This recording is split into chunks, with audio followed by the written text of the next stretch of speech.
raise. But he says, no, you got out of there before the first of the year. And I did then.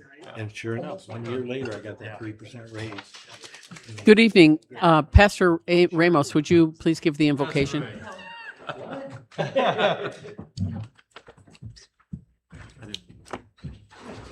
Good, Don. How about you? Pretty good. How are you doing? Good evening, How are you doing? Hey, how are ya? Good. Shut up. Madam Mayor and City Manager Boyer and all the City Council. If you would all join me and bow your heads and let's pray before we begin this meeting. Heavenly Father, we come before you today with gratitude and humility. Thank you for the opportunity to gather as leaders, servants, and members of this community. Lord, we acknowledge that every good gift comes from you. We seek your wisdom as we begin this meeting. Lord, grant these council members discernment, integrity, and unity as they make decisions that affect the lives of the people they serve. Help them to lead with fairness, compassion, and genuine desire to promote the well-being of every resident in this city. Give them wisdom beyond their own understanding, courage to do what is right, and humility to listen to one another with respect. Let every discussion be guided by truth, every decision by justice, every action by commitment to the common good. We pray for peace and prosperity in our city. Bless our family, business, schools, first responders, healthcare workers, and all who labor for the welfare of our community. Protect those who serve and strengthen those who are in need. May this meeting be productive, respectful, and beneficial to all. Let your favor rest upon this city. May we work together to build a community marked by hope, by unity, and opportunity. As your word says, if any of you lack wisdom, let him ask God, who gives generously to all who will find, to God, who generously will all find fault. In James 1:5, we ask for the wisdom today. In the mighty name of Jesus, we pray. Amen. Amen. Thank you. Thank you, Pastor. Now we'll call this meeting to order. Madam Clerk, would you please take the roll? Mayor Miller, Here. Alderpersons Clem, Here. Johnson, Here. Simmons is absent, Parker, Here. Stacy, Here. Shadle is absent, Sanders, Here. and Sellers is absent. But we do have a quorum. If you could please stand for the Pledge of Allegiance. Alderman Parker, I'll pass that to you. Pledge allegiance To the flag of the United States of America and to the republic for which it stands, one nation, under God, indivisible, with liberty and justice for all.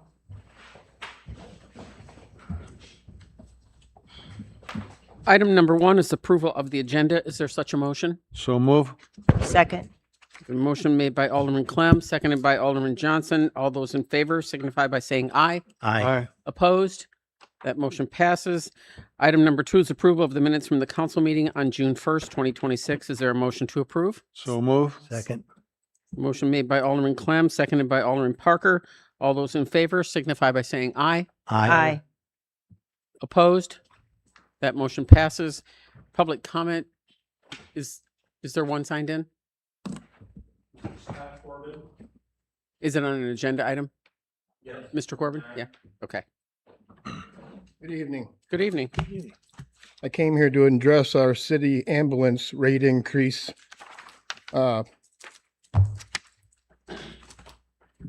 They say they haven't raised the rates for 4 years and want to make them comparable to other communities. That charge as much as $2,000. Right now, we charge $1,200 for a citizen and $14 a mile, and they want to raise it to $2,020 per mile. Going from $1,200 to $2,000 is a 66.667% increase, or 16.667% for the last 4 years. The Freeport Fire Chief, Tom Court, said to capture a little bit extra from the insurance companies and then to match up to what our CMT rates is, so we're able to capture the proper amount. Are we talking about capturing like we're hunting or something? He goes on to say, it hasn't caused us to have a cutback, but there's always that possibility. So we're not having any shortages. A new ambulance costs over $400,000 and a new fire truck costs up over $1 million. We have 4,000 ambulance calls. Let's assume they're all citizens and not out of county residents. Take $4,000 times $1,200. That's $4.8 million a year. Raising the rates to $2,000 at 4,000 ambulance calls is $8 million, a $3.2 million increase per year. That would buy one new fire truck and 3 new ambulances every year.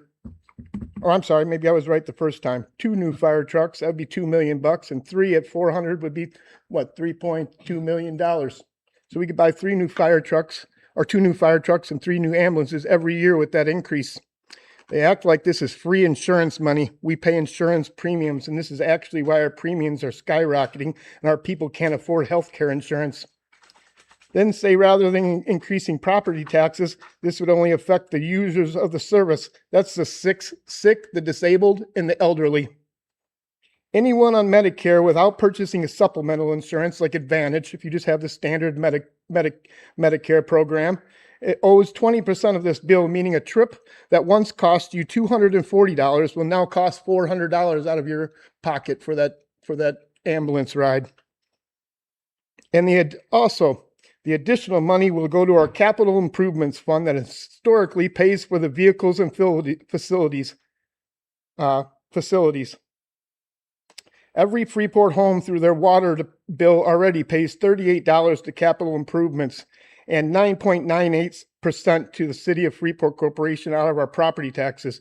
Freeport's 3.03% property taxes nearly triple the national mean property rate of 1.02%, and Freeport pays 1.15% higher property taxes than the mean rate of 1.88% in the state of Illinois. Mr. Corbin, your time has expired. You're welcome to finish that at the public comment at the end of the Thank session. Thank you. We'll move on to item number 4, which is the consent agenda. Consent agenda consists of, or is considered to be routine in nature and is considered to be done in one motion, unless a member of council would like to have something pulled for further discussion. The consent agenda consists of approval to receive and place on file the minutes from the board and commission meeting of the Arts and Culture, May 7th, the fire department report, April, building permit report of May, and the approval of the finance bills in the total of $3,701,363.37 and payroll for pay period ending June 5th in the total of $724,319.64. Is there a motion to approve the consent agenda? So moved. Second. Parker. A motion made by Alderman Parker, seconded by Alderman Johnson. Madam Clerk, would you please take the roll? Parker, Aye. Stacy, Aye. Sanders, Aye. Clem, Aye. and Johnson. Aye. The motion passes 5-0.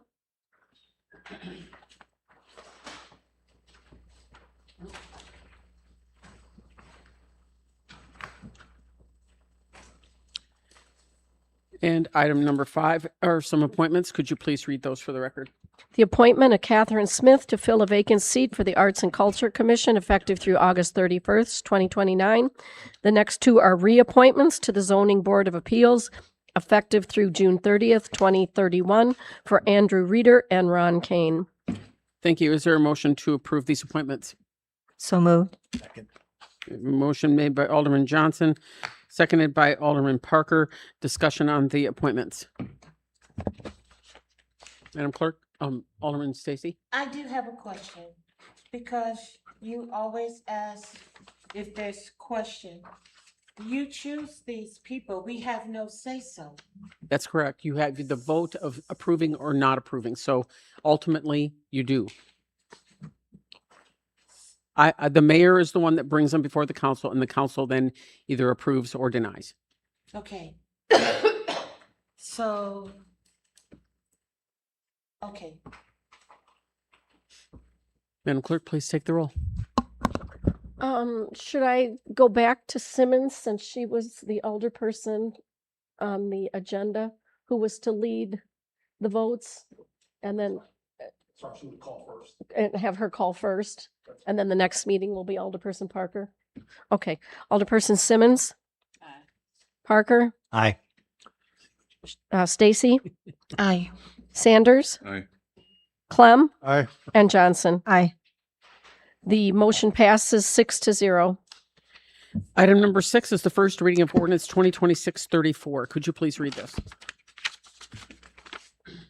Ordinance adopting the purchasing policy and procedure manual and amending sections 2024-04, 239.04, 239.5, 830.01, and Chapter 238 of the codified ordinances.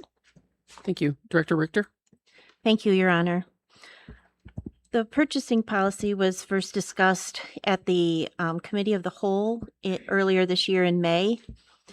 At that meeting, we went through the major topics of the purchasing policy. I just highlight them briefly. I won't go into as much detail as I did previously.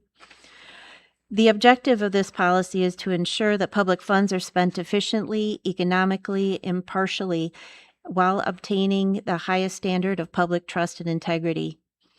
All procurement must adhere to the Illinois statutes, city code, and the Illinois employee handbook, and also ethical guidelines. Currently, the city operates on a decentralized purchasing model. That means each of the individual departments within the city handle their own purchasing of all items for their department. The policy also includes exceptions, waivers, and special procurements, including formal bidding exemptions, bid waivers, definitions of what a sole source purchase would be. It also includes emergency purchases. It identifies when a change order occurs and what we are to do in that event. The timeline for adjustments, if there are change orders, those must go to the city council, must be immediately notified of any change order that extends a project's completion date by 180 days or more. The policy also identifies ethics and logistics and other miscellaneous rules such as gifts and gratuities, budgetary control, which is at the department level, year-end spending. Departments are required to pay attention to when goods are received. If it's in this current fiscal year, 2026, if those items were received by December 31st, they are expensed in 2026. If they're received after that, they're expensed in the next year. We also have a breakout for sales tax, letting each department know that we are tax exempt and they're required to use our tax exempt status when purchasing items. Disposal of surplus property is also in the purchasing policy, and also guidelines for when items need to be bid. The policy is meant for each as a guidebook for each of the departments who purchase items. For example, the purchase authority dollar limits are identified in the policy. Those are ones I would like to read each right now. For buying items that are under $500, the department director has the authority dollar limit to authorize that purchase. The department director under $500. Between $501 and $5,000, that's also the department director. So under $5,000, department director. From $5,000 to $10,000, the department director and the finance director. So the finance director will be required to sign off in purchases between $5,000 and $10,000. $10,000 to $24,999 is the department director, the finance director, and the city manager. So it requires 3 levels of authority to purchase items between those levels, between $10,000 and just short of $25,000. Anything $25,000 and above is required to go also to those 3 levels plus city council. $25,000 and above goes to city council. I would also like to identify the procurement methods and how many quotes or whether bidding is involved. I'd like to just go over those quickly. Under $500 would be 1 verbal quote. Between $500 and $5,000, 3 verbal quotes. $5,000 to $10,000, 3 written quotes. Also, $10,000 to $24,999, 3 written quotes. And at $25,000, that would be the amount that we are required to go out for bid. And I'd like to specifically say, I think I misspoke at the cow. I'd like to confirm with Attorney Zito, that's the state statute, is $25,000 on the bidding process. Correct. Okay. And that's all I'd like to identify at the moment, and I'd be open to any questions. Is there a motion to move this ordinance forward? So move. Second. A motion made by Alderman Clem, seconded by Alderman Parker. Director Richter, when you were talking about the dollar limits, do those purchases have to be in the budget? Oh, definitely. Yes. Thank you. Yes. I'd like to clarify anything that is not budgeted, that's not included in the budget, would need to come to an additional appropriation by the city council. Yes. Just wanted to make that clear. Thank you. Any discussion? Alderman Johnson? I just wondered why under the procurement from 501 to 5,000, it was changed from written quotes to 3 verbal quotes From 501. needed for I those don't- purchases. Do you mean changed from the cow? No, in 2007 it says written quotes, and 2026 it says 3 verbal quotes. That was just our discussion and putting the policy together. Things have changed in the original policy was 2007. Mhm. So it's almost been 20 years since we've updated this policy. And so we felt it was adequate or appropriate to change that to verbal quotes. Okay. Sure, Madam- go ahead. I have a couple things I'd like to see amended on it. So do I do that one at a time, or? Yeah, if you just want to talk about them in one thing, because, I don't want you to go past your My twice limit. Twice time. Okay. Under the purchase authority dollar limit, $5,000 to $10,000, I would like to see that amended and have city manager's name on there as well. I think the more people you have looking at something, the more transparency it is for the people. We're more transparent and we can justify what's being done. And also under the $10,000 to $24,999, I would like to see that amended for to add city council to that, except for emergent situations. So you don't want anything to change. That's the way it is now. Well, no, under the 2007, it just had city council down for the 10,000 to 24,000. And under the 2007, for the 25,000 and above, it just had city council. Now you have several people under there.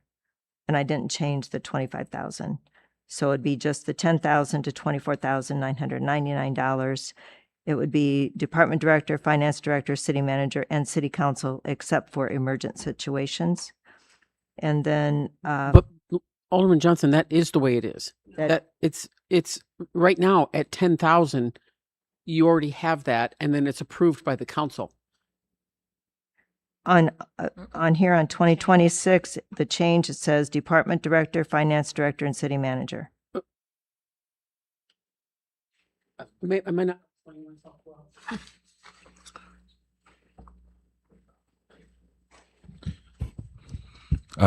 Currently, the only amount that I'm authorized to move forward with is $10,000 currently. So by that change, that would stay the same.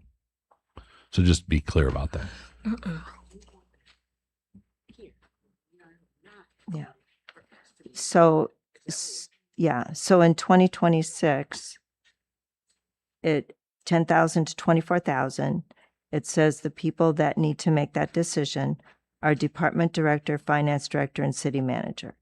So city council has nothing to do with that decision, correct? Or no? Am I wrong on that? No, that's right. what it's listed here, but we currently have that in place. So right now, if the city manager, if anything comes before me that's over $10,000, we bring it to council for approval.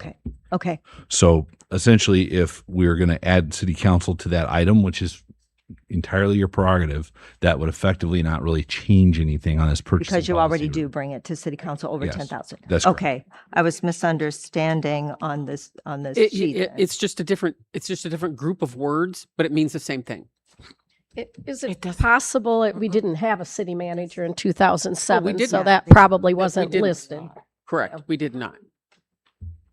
Yeah. Alderman Simmons? So what we're looking at is, right now, things over $10,000 do come to city council. With this change, things over $10,000 would no longer come to city council. No. I believe what Alderperson Johnson is asking is that city council still remain on there unless it's an emergency, which is already happening, and we approve the invoice after it's been paid. Am I correct in that? Yeah. Right. So what it boils down to is you don't want anything to change in that. You still want to have everything brought to you that's $10,000 or greater. The purpose behind that was just to have an updated reflection of what mirrors the state.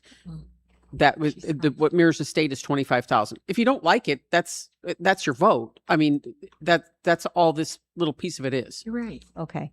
I'm just saying 10,000 to 25,000 is a lot of money, and I think council should have a say in that. Okay, so let me make sure I understand you correctly. You're looking at two amendments, or were you not done?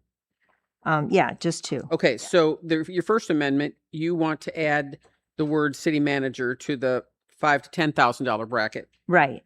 and you want to just do away with 10,000 and above in all of it and leave it the way it originally was. The way it was, okay, question. The way it was the department director still has a say in it, right? The 10,000 to 20,000, 25,000. That's the way it was. The department director still has a say in it. Finance director still has a say in it. City manager still has a say in it. And then city council would have a say in it. That's what I'm saying. Yeah, but ultimately, the bottom line ends with city council. It isn't. Right. Yeah, so it would just be updating it to reflect the city manager form of government versus how it was written in 2008 or whatever. Yeah. Yeah. Darren? I just want to maybe make a point of clarity here. So the purchasing policy that Director Richter had put out here, what is stated there is for purchases that are budgeted, Our budget. right? So they're already budgeted. If they're not in the budget, it doesn't matter what the amount is. They have to come back to council. So one of the things that the Okay. utility would point out is when we buy water main materials, everyday supplies that we buy, we are trying to buy them in bigger lots to save money. So we're buying more units at a time, which raises those prices up. Honestly, $10,000 worth of material for the utility anymore is not a lot of money Right. with the way the costs have gone up. So when we budget for water main materials for the year, it gives the director the allowance to go out and get those bids and get those materials ordered under 25,000, which is state statute. And most communities go by that under budgeted items still. So if I wanted to buy a mower that wasn't in the budget already and wasn't planned for in 26, that would still have to come back here, even if it was $10,000, right? So Okay. that's the difference of what we're talking about. This is for budgeted items that have already been approved in the master budget, trying to streamline the city getting our work done because the cost of everything, these amounts are very dated in today's dollars. And what I will tell you is Public Works and the utility especially are the ones that use this purchasing policy the most because we buy the most material of every department here. Other departments for police, fire, their vehicles and things like that are their big purchases, and that's all through the budget. We're talking about water main, gates, valves, manholes, things that are not going to change within the utility. It's just giving us the ability to operate quicker, faster, to get more materials here without going through these different policies. $10,000 worth of material is not much anymore. And then just to piggyback on that, let's just pretend that, there's still $15,000 already budgeted mower. You still have that knowing and the approval because it has to show up on the consent agenda. Okay. Alderman Stacy? Yes. The consent agenda is umpteen pages long. So an item like what you just said could easily be missed. I agree with Alderman Johnson and Alderman Simmons and wanting it back the way it was on those two items because you're taking away the power of the council. That's what's happening. We're not having say so until we reach $25,000. And I don't think that that's fair. And we could talk about other areas or other cities, but are they what we are? Do they have a city manager? Or do they have a full-time mayor? All that needs to be considered and looked at. Because right now, what you're doing is taking away the power of the council. Ultimately, the council has the power because you set the budget. We set what you bring to us. We set what you ask of us. I asked for budget to be set aside for lighting. It didn't happen. So we don't set the budget. We set what you bring to us. Manager Boyer, did you want to add something? Sure. So every year, like for equipment, let's use that as an example. And Darren brought up the example of the mower, but there's lots of examples like the mower.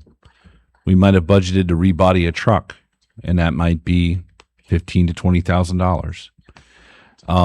The council gets a chance to approve that budget when we do budget time. And then it also, as mayor's mentioned, it also ends up in the consent agenda.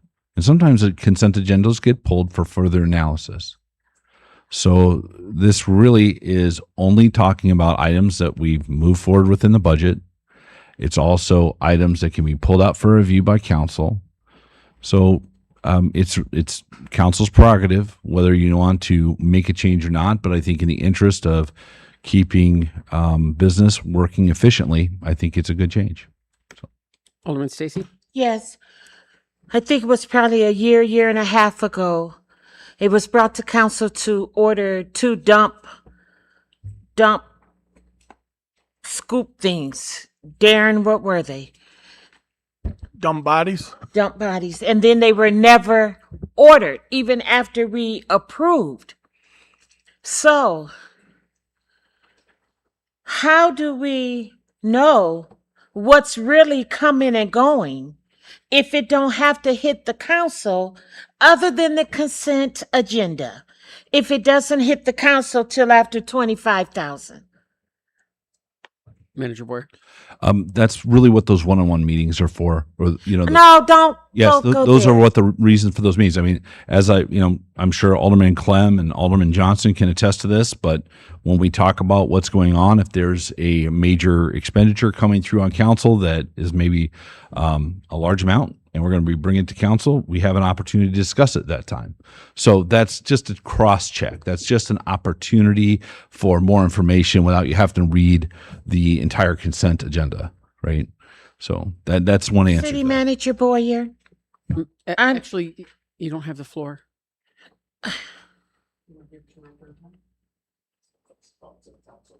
If the council wants to go a third round on, there's been twice. Sure. Yeah. Yeah. Okay, go ahead. City Manager Boyer.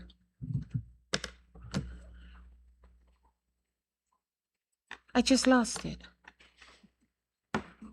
I just lost my whole thought. The meetings. You say one-on-one meetings. It's not one-on-one. We have met and we used to meet. Okay? And so please don't continue to say one-on-one when it's you wanting me to meet with you and the mayor. When Alderman Simmons and I used to come and meet with you, and we did. But now, since you want the mayor there, there's a conflict in Robert's rules. And it can't happen.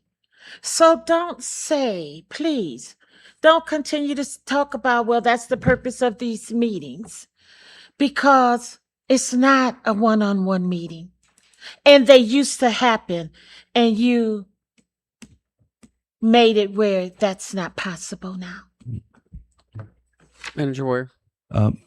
Alderman Stacy, you and Alderman Simmons and I have met like twice, but I meet with all the aldermen with the mayor.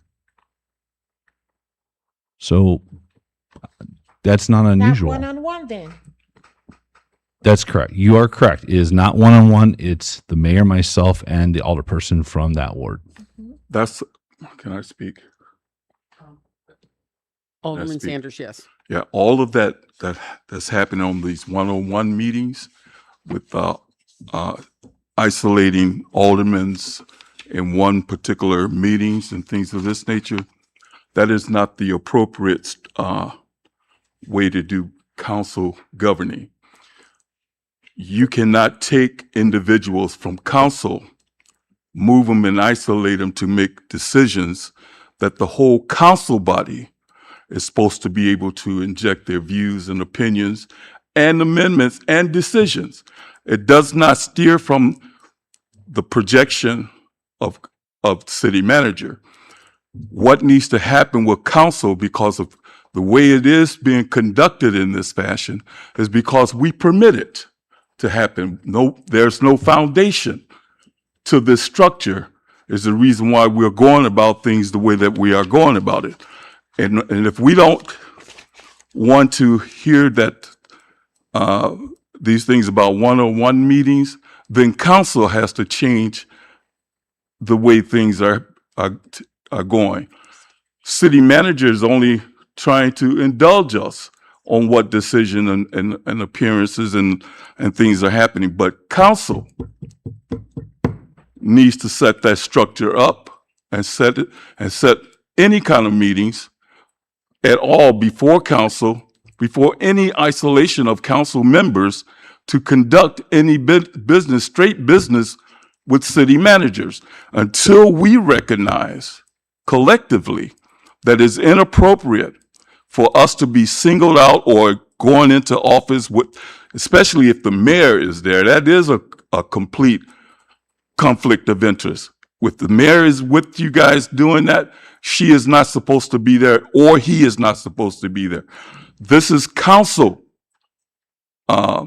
meetings, not the mayor's meeting with the council, not with the city manager and no, it's council. Let us drive that whole perception in our mindset so we can put things in order. It is out of whack right now. Things are totally out of order, and we're not saying anything simply because we are allowing administrators to conduct what council is supposed to be doing. That is not the procedure or the proper etiquette of this council. And we're being pacified, or a better term, we're being asked to do these things without any objections. We're not objecting to nothing the administration is doing. We're just accepting it. We're just going along. And we can look at ourselves in the mirror and see the fact that council is ineffective. We're not doing what council needs to be doing. And until somebody stands up or collectively all together saying, no, we have to get a handle on this thing as council. This is the reason why you're having this discussion about the finance and the decision and amendments and things of this nature, because it's not coming from council. This is coming from administration. And we're asked to vote on things that is inappropriate. Until we understand what it is that council is supposed to be doing when it comes to governing, then we will stay stagnant altogether in where we're at this point in time and not moving forward. Now, City Manager Boyer is wanting to get things moving forward. Are we holding them back from moving forward? We don't know. As a council, we don't know if we're holding. Alderman Sanders, your 4 minutes has expired. I'm sorry. Thank you. Okay. Let's circle back I'd like it to your discussion of amendment. You want to? Can I speak a third? Yes. Okay. All right. Thank you, Darren, for The what. approval of the council? Oh, sorry. I thought that's what we just said. No. Okay, then my mistake. I thought it was anybody wanted to speak a third time. Is it okay if Linda speaks a third time? Yes. Okay. Yes. Yeah. Okay, Darren, thank you for your explanation to me, and I'm connecting it here now. So when the budget comes out, there's so much budgeted, and so if it's within the budget, they're allowed to spend that much within the budget. And sometimes it's not itemized because you don't know for sure how much everything will be, and prices change and all that. And anything that's over the 10,000 comes to the city anyway, to the city council. We approve it, the budget, or approve that purchasing of that item. Correct? Yeah. Yes. Right I'm now. correct on that. And that will continue, No. right? Not according to what's been proposed. Okay. Go ahead, City Manager. Just to clarify, you do get a chance to vote on that through the consent agenda. So if there's something that came up The consent. that agenda. have an issue with that needs to be looked at, you can pull that out of the consent agenda. Now, Alderman Stacy just mentioned that there's a lot in there, and yes, there is a lot in there, but I will say there is that opportunity. Okay, and to add on to that, I think the meetings that we do have, whether with Manager Boyer or whether with the mayor, they are good for us to ask questions about different things that have lack of understanding about or whatever. It's not really for them to push us one way or the other or anything like that. It's just for us, a time for us to ask questions. So, So how do you want to leave your amendment? Would you like to? okay. So since it is on there and we do vote on it under the consent agenda, we just have to read our consent agendas Correct. and make sure that we know what's on there. I, however, would still like to see the city manager underneath the 5,000 to 10,000, department director, finance director, and city manager, because that's a lot of money. Okay, so you'd like to make an amendment Make an amendment that city manager on the portion of 5 to 10,000. Yeah. Adding the city manager to to that those dis- terminology, and is that a motion? Yes. Is there a second?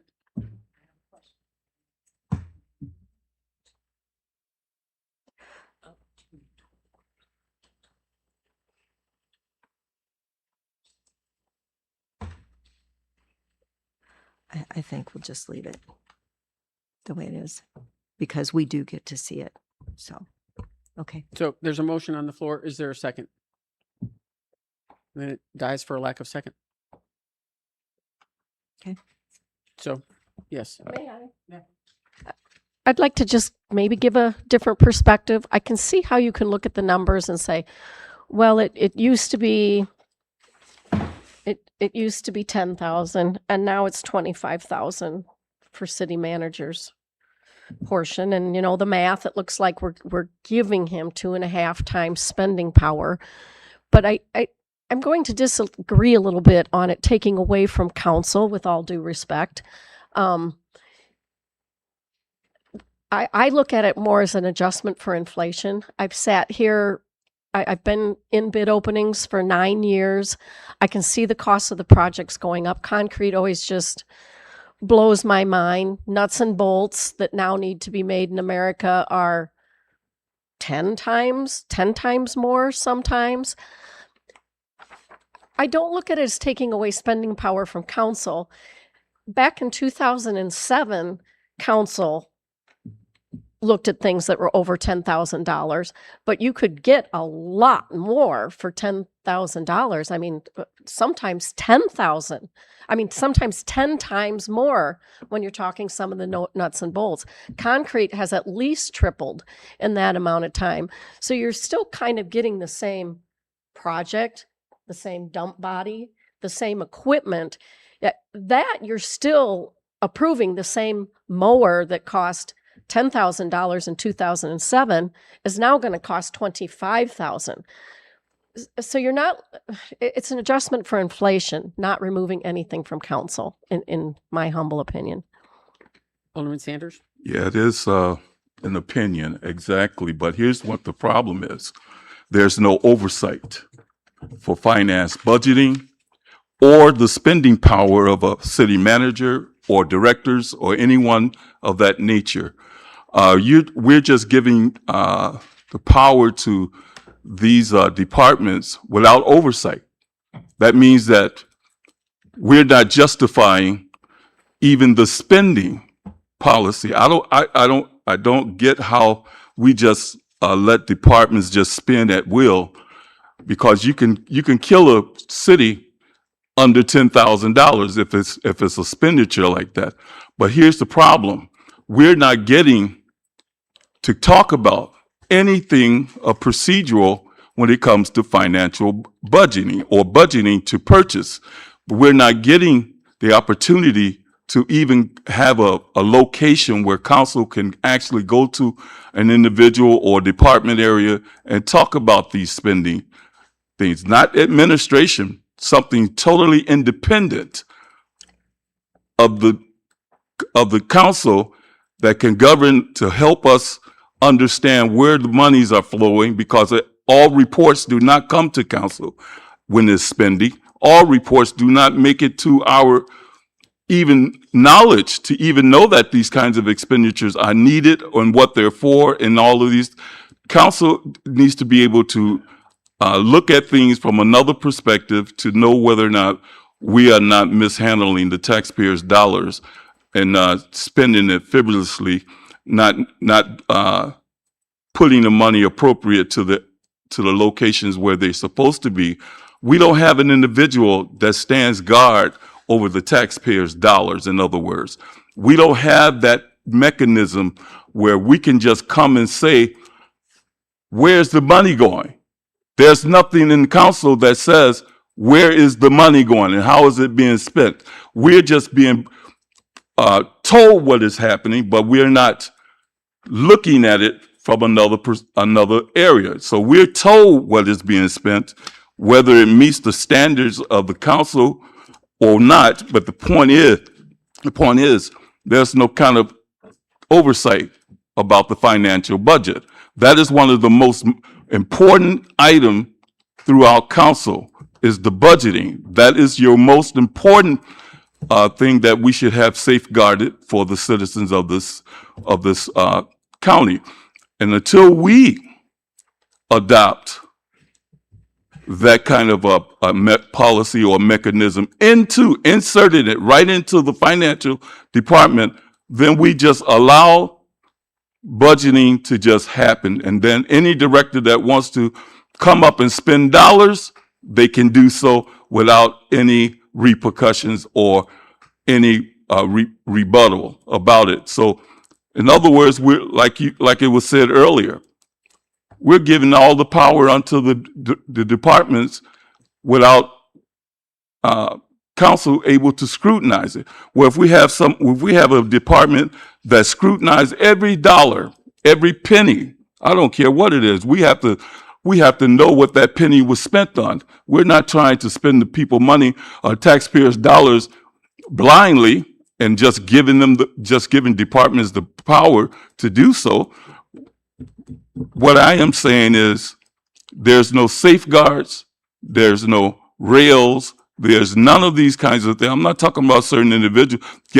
We got this thing already in place, and it's been in place for so many years, but we have not all these years had oversight committee over finance, and why that is not established within. Alderman Sanders, Okay. your 4 minutes has expired. I'm sorry.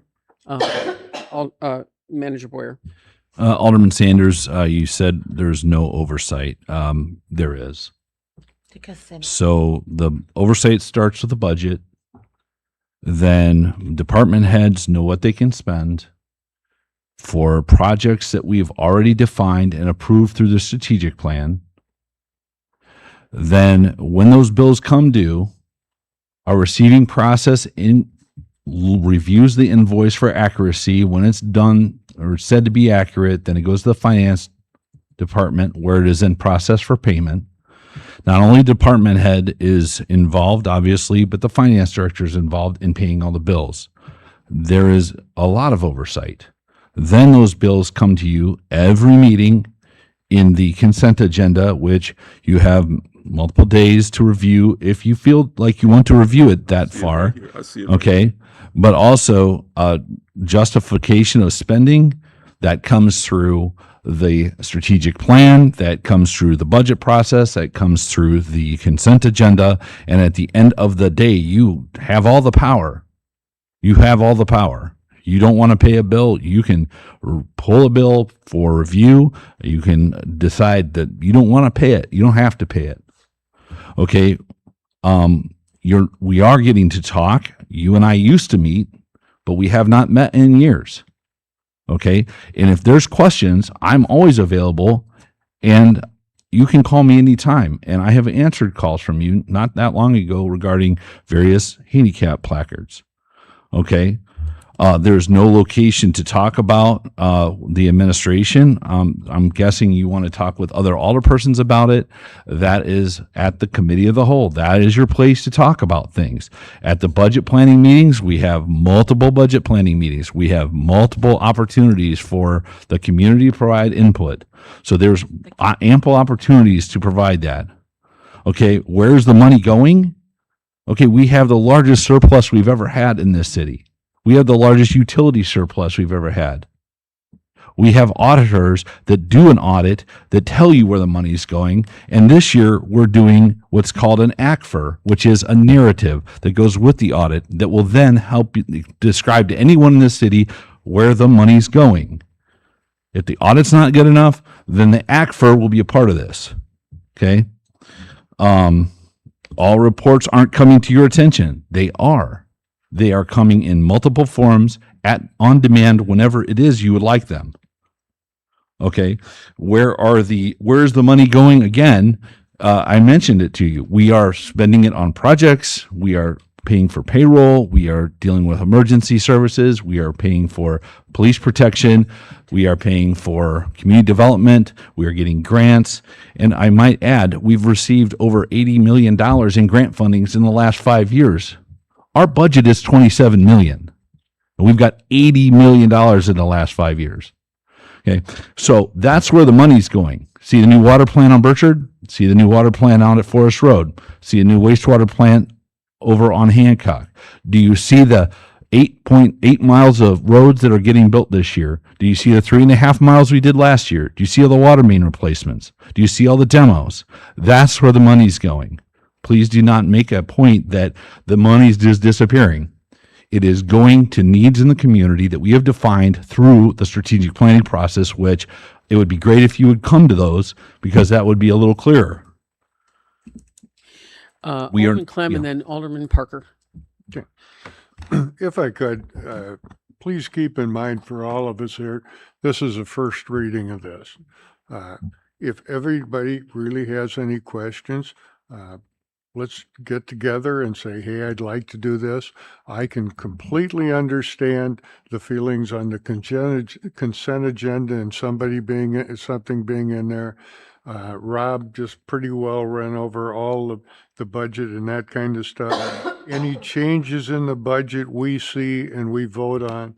I've been here too long, and that's 20 years, and we have the most honest financial person that we've had along the line. And when I say honest, I mean Randy Bucas and Director Richter have been right on target on the monies they've given us and everything else. If we need to come back at the next meeting, come back and say, I want to amend this. You know, if you really feel that as though you need to see something, please don't sit back and say, well, I'll look at it in the consent agenda. Because it is easy to get buried in there. There's a lot in there, okay? But if you have the feeling that you want to add something, please think about it. Talk to Rob, talk to the financial director, do whatever you need to have that clear. So as you move forward, there isn't really an issue every time we come up here and say, I know we did this and that, or this was buried here and there. And it isn't. This is just being refined to take these guys, take a look at what all is going on this year. You know, these guys deal with something, you know, like we talked to, if something happens today, I need an answer today to get it fixed. We don't want it to sit for 3 months.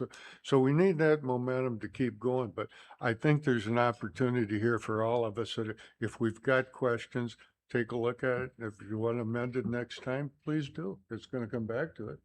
Alderman Parker? Yes, I'm thinking, you know, it comes down to trust. Now, we have department heads that we all know. We have a city manager, have a finance director, and we pass that budget and we go over it for hours and hours. There's 1,000 bills a month to go out of this city. We cannot expect every penny to be passed by us. And that's why if it goes through them steps, if they're not in the budget, they're going to stop. Or we can, all the people we can go to, we can go to every department head and say, what's this about? What's this about? We can come here. She has an answer to every question she always has. And so the money is being spent on the bills it takes to run the city. And they cannot, every penny, come to us. So we got to have some trust in the people we have. If we can prove that they're not being faithful and truthful, then we make changes. But right now, why don't we, every department head, the department heads, they got a thing they got to take care of. Them budgets come to them. They got to pay them. It's in the budget. They argue every year for it. The city manager goes over them. And here, this young lady, she doesn't spend one penny that she shouldn't be spending that hasn't been passed through the budget, or she brings it to us. So I just think that we are pushing this way out of line. Thank you. Second. You've already had your second, so what is it? Is it Is it appropriate? on the same subject? We're on the Was it same on the item. same- You're on the okay. same item. Okay. So are you asking for a third time, Yes. Council? Yes. I'm getting no response. So is this a yes or a no It's a for the yes. third time for Alderman Sanders? Yes. I guess. Yeah. All right, go ahead. Yeah, I just want to make one thing clear. When I was referring to oversight committees and being able to move throughout the city departments at city council's discretion, that means every individual, without being impeded upon, should be able to visit every department because we are the oversight, whether we know it or not. We don't have to establish an oversight. We are the oversight.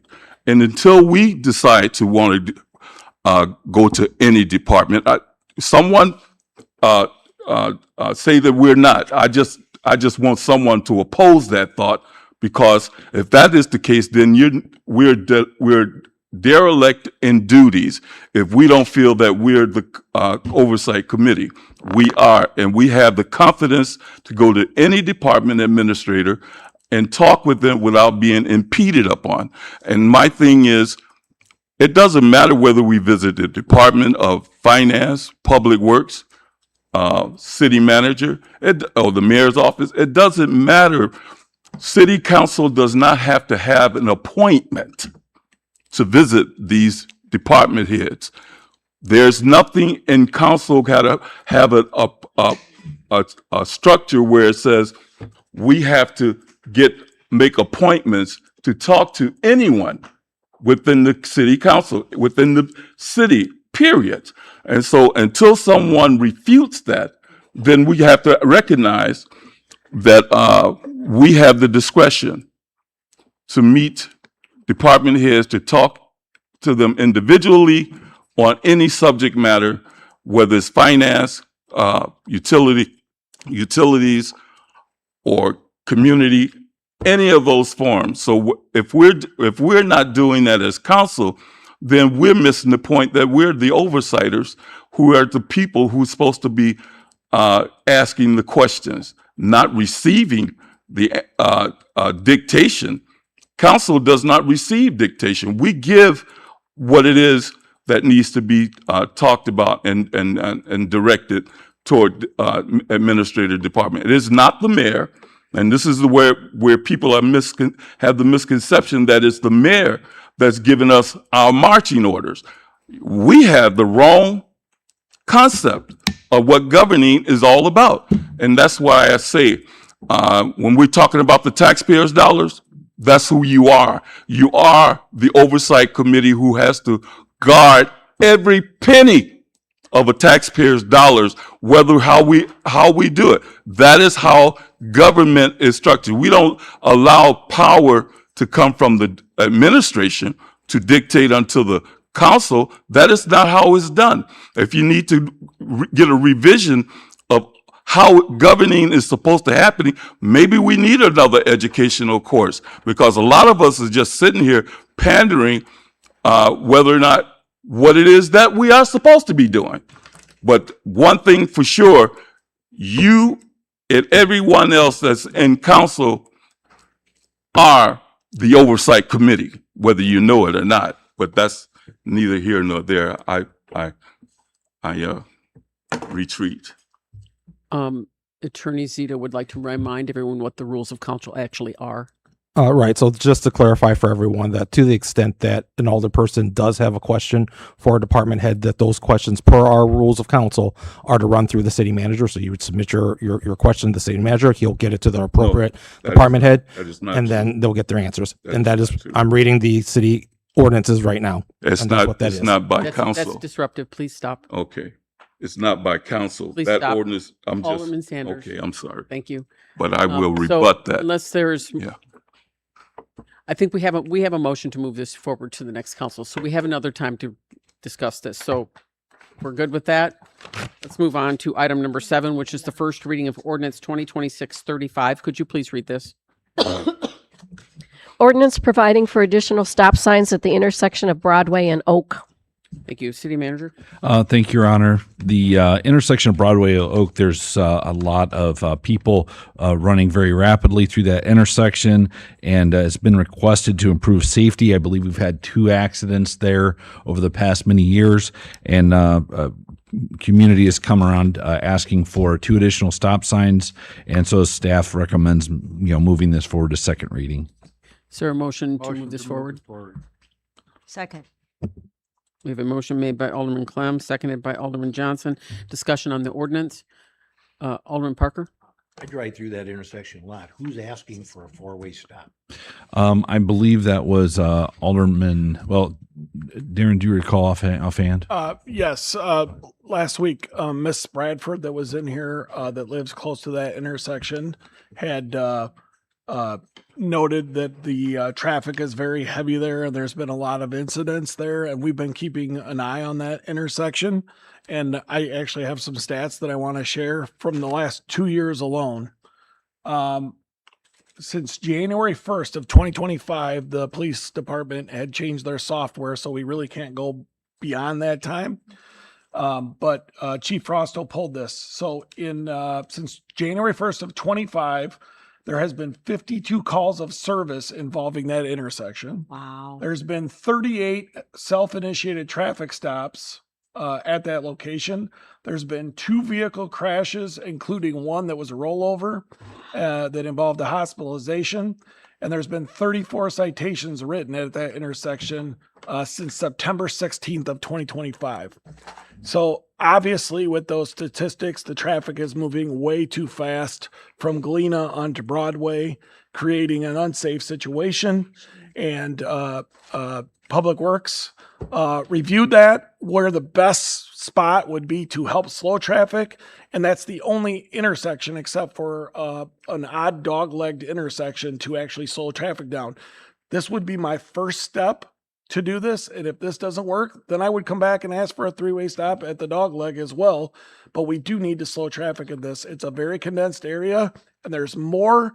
Almost all homes through there have parking on the street as well. So it really condenses the section, and a very fast traffic going through there. I wanted to note as well that Chief Frausto, who could not be here tonight, was in full support of this. Alderman Stacy? I would like to make a motion that we not wait to the first week, that we move this forward tonight. So are you asking for a suspension of the rules? Suspension of the rules. Is there a second? Second.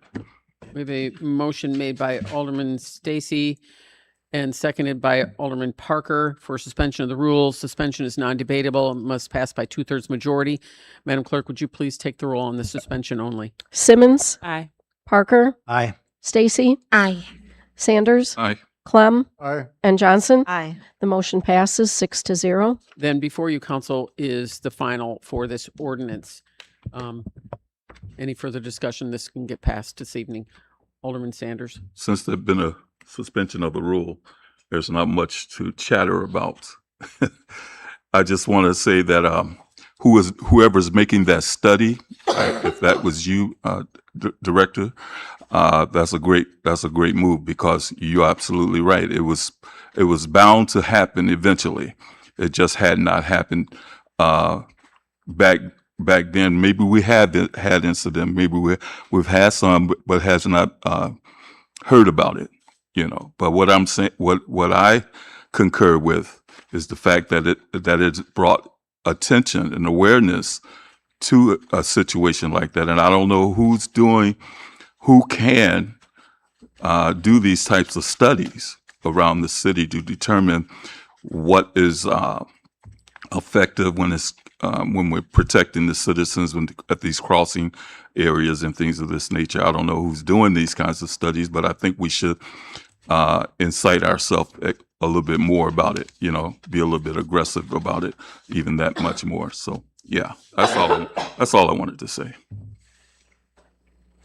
If there's no further discussion, Madam Clerk, please take the roll. Simmons. Aye. Parker. Aye. Stacy. Aye. Sanders. Aye. Clem. Aye. And Johnson. Aye. The ordinance passes 6-0. Item number 8 is the first reading of ordinance 2026-36. Could you please read this? Ordinance amending section 1048.02 of the codified ordinances regarding charges for normal domestic strength waste and hours of operation for wastewater haulers. Manager Boyer? Thank you, Your Honor. At the wastewater treatment plant, we accept bulk haulers. When they say evacuate a septic tank, we give them a place to dump it at the wastewater treatment plant. We're reviewing the fees attached to that and would like to make some adjustments. At this time, we charge $40 for a 500-gallon tank or less, and we'd like to adjust that to $50. And then for over 500 gallons, we'd like to increase it from 8 cents per gallon to 12 cents per gallon. And we'd also like to adopt a new portion of the ordinance that identifies a $20 disposal fee for campers and people that are just dumping domestic waste from their campers. So staff has reviewed this and recommends moving forward with this change. Thank you. Is there a motion to move this forward? Second. We have a motion made by Alderman Clem, seconded by Alderman Johnson. Alderman Sanders. Yeah, Chief Boyer, with the dumping that we're I don't know how we got that. I know it was in place for years, and it always was a question to me. And we always talk about those digesters and the possibilities of somebody putting something in our waste treatment line and killing off our good bacteria and destroying the digesters, and then we have to shut them down and start all over again and all of these kinds of things. Do we have protection measures to prevent a thing of that nature from happening? Are we doing inspections or examines of all of those kinds of things that is happening? Yes, we do. We do run a sample at the lab. So if there's anything unusual, we would, have the right to refuse it. But we're basically trying to cover the difference in our time from the last time this ordinance was updated, which has been many years ago. Okay. And we'll move on to item number 9, which is the first reading of ordinance 2026-37. Could you please read this? Ordinance amending Part 2 Administrative Code, Title 6 Administration, Chapter 242 Fire Department, Section 242.46 Charges for Ambulance Service. Chief Cordy? Thank you, Madam Mayor. Our last ordinance change was in 2022, which at that time, our rates were set at $1,200 for residents, regardless of the level of care, and $1,700 for non-residents. Approximately 88% of our clients or customers that we service, transport, are Medicare, Medicaid. We have a couple of different ways that we're able to recuperate or recover money from Medicare, Medicaid. Part of it is directly from those entities, and then there's another agency called GEMT, which stands for Ground Emergency Medical Transport. It's a kind of a federal grant program that actually comes out but they send out questionnaires, and they, based on the information that we provide, they come up with a level that they're willing to reimburse us for, which is a higher level. At this point, that rate is approximately $1,307. When we're charging $1,200 for a transport, we're losing out on revenue from the difference. There's a little bit of a stipulation and a difference there. The GEMT rates get set at the beginning of the year, and the CPI rates that we have are set at the end of the end of June, beginning of July. And actually, let me back step here. Our GMT rate is $1,317. If in the current ordinance, it allows us to increase the rate based on the CPI or 5%, whichever is lower. With the rates according to CPI, that rate is the $1,307. So we're missing approximately $10 per transport on 88% of the transports that we do. We looked at a regional study which showed that we're in the lower third of the agencies in the area. The highest rate being $3,900 for every patient they transport. And like I said, ours are $1,200 and $1,700. The proposal that the department is putting forward is to raise our basic or our resident rate to $2,000, our non-resident rate to $2,500, and the mileage rate to $20.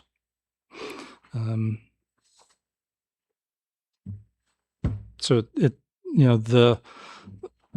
this money does go into our capital improvement fund that's specific to the fire department, and it does go to replace buildings and vehicles, which we have on a rotation replacement schedule. Ambulances approximately every 12 years, and fire trucks approximately every 20 years. So that's the proposal that we're putting forward at this time. Is there a motion to move this ordinance forward? So move. No, sorry. Uh, Sorry, Alderman Clem. So move, because we have to discuss it anyway, so. Okay, so we have a motion made by Alderman Clem. Is there a second? Second. And a second by Alderman Johnson. Discussion. Alderman Johnson? Yes, I realize, I'm thankful, very thankful for the fire department and for the ambulance and that they do a great service. But since the ordinance says that we were not to exceed 5% per year, and we had 4 years where we did not raise it, I'd like to amend this ordinance to say that the resident rate will be what it should be by our ordinance for the resident and the non-resident, rather than raising it to 2,000. Do you know what those amounts are? The amount, well, I took and added it up and I got $1,352.80 when I went through the last 4 years for the UCPI. But I see down here it says 1,305, but I got 1,352.80 and 1,852.80 for the non-resident. So you're asking for an amendment to reflect what's written in this memo of what the current rate should be at 1,305 and 1,850? Yeah, maybe want to redo the math to see if it's. And check the math. Yeah, check the math to make sure it's, that's accurate. Because I went through each year and looked up the percentage, what each year was, to see what the rate should be. And I added up a total of 152.80 should be added to both of our previous rates. Is that a motion to amend? Yes. Is there a second? And it dies for lack I of second it. No? Yeah? He Yeah. seconded. I second it. Oh, you did second it? You Oh, didn't hear me. I'm sorry. My voice is a little gravelly. Okay, so we have the amendment made by Johnson, seconded by Alderman Sanders. Yeah. Let's discuss just the amendment of moving it to those dollar amounts. I just want to understand that you're wanting to move it to the dollar amounts that represent the up to 5% that did not For happen. the last 4 years. For That 4 didn't years. happen for 4 years. Yeah.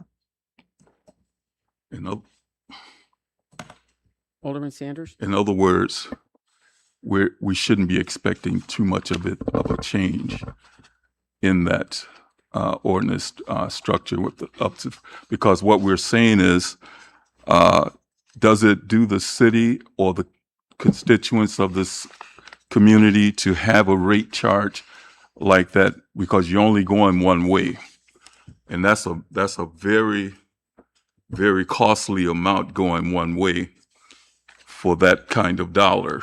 I don't know what's the procedure, tactics that are being used in moving a patient or client or customer to a facility at that expense. That's a hell of a lot of expense that we're asking an individual one way to put in their budget, and that might be all they can put in their budget throughout the whole year. And the 5%, I will agree with that, because it doesn't really hurt the pockets of the citizens of Freeport if they need that kind of transportation. It is very important. But when I hear the competitiveness from other counties to bring our cost of living in a perspective way where that we measure up with other counties and other communities, that we impose upon our citizens to jack the costs up without justification or anything like that itemizes those types of costs. And until we can see as council members what is driving that cost per item that is being requested of us to do, I think we should abstain from even discussing that matter at this time. So we should. That's my point of view on that.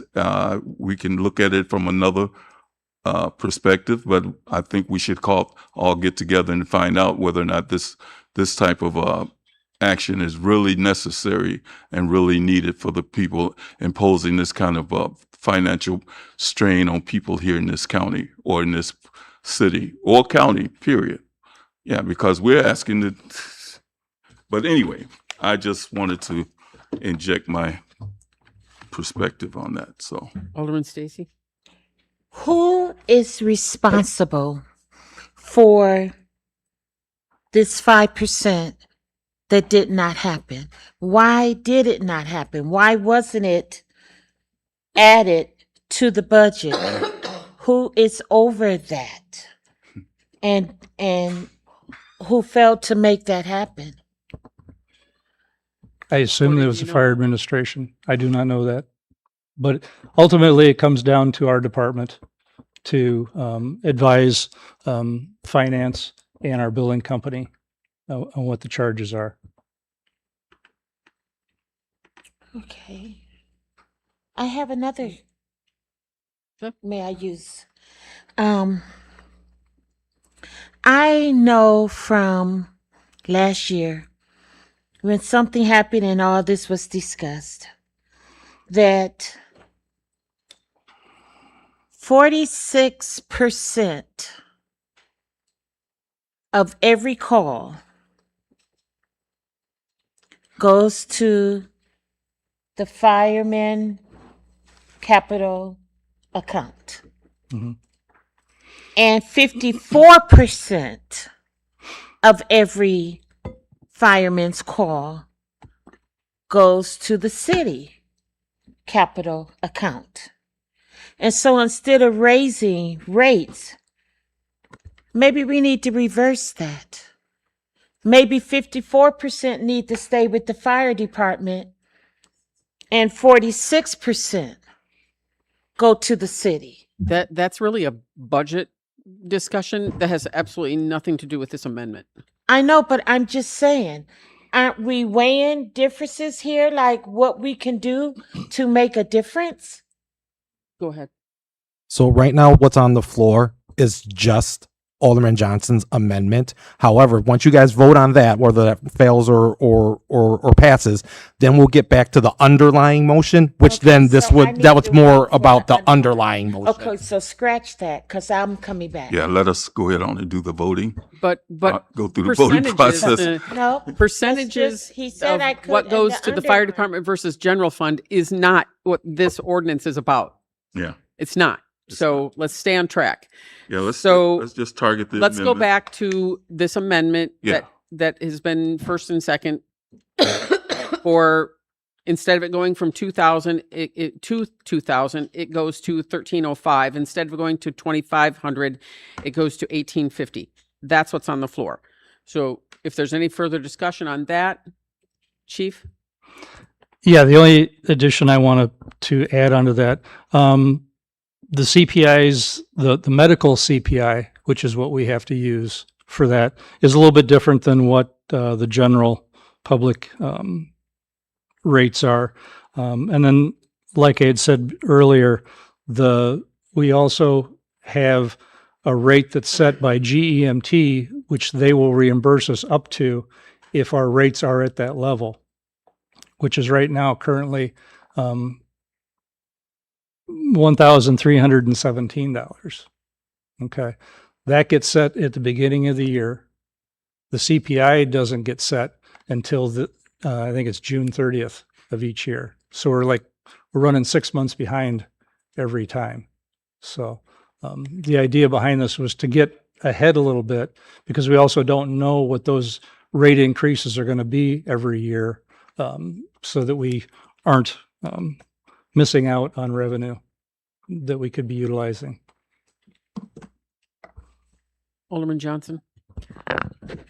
I would think after we vote on this, maybe we need to come back and revisit what we need to do as far as our percentages and stuff, change the ordinance to incorporate it so that we have what we need later on.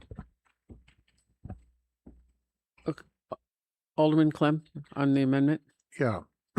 On the amendment, would be my understanding, if you put in the amendment, then the fee will be, what was the dollar figure on that? For a resident, Yeah, 1305. and it's going to stay there then, right? That's what this amendment is. Yeah. With the already in the ordinance that says that it can be raised 5% each year. Right. And the chief is basically talking about raising it over above that for other reasons because of last week at the meeting of the whole, the COW, we discussed at some length where those fundings went and how they Medicaid paid and all that kind of good stuff. So I guess one thing I'm saying to you is keep in mind, if you raise it to this and you stay there, okay, I can't go off into other budget issues and stuff, but there's far more things in the capital fund. There's a whole bunch of bonding and other stuff that all needs to be paid out of this funding.